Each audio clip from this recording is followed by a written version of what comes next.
Hey everyone, want to enable the password manager in Microsoft Edge? Microsoft Edge includes a built-in password manager that can securely save, autofill, and manage your passwords across your devices. In this full guide, I'll show you how to enable the password manager in Microsoft Edge in 2026. So let's get started. First, launch Microsoft Edge on your computer.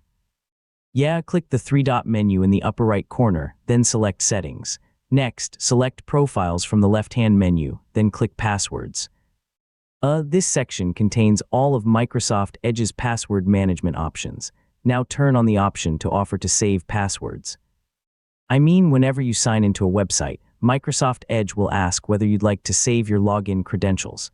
Next, enable autofill passwords. After your passwords are saved, Microsoft Edge can automatically fill in your usernames and passwords when you return to supported websites. You can view, edit, or delete your saved passwords anytime from the password manager.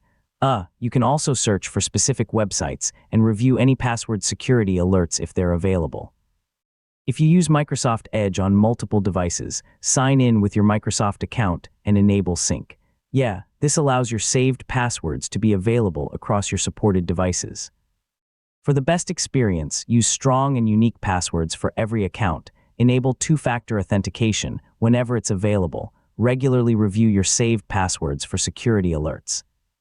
And keep Microsoft Edge updated with the latest security improvements. These simple habits help keep your online accounts better protected.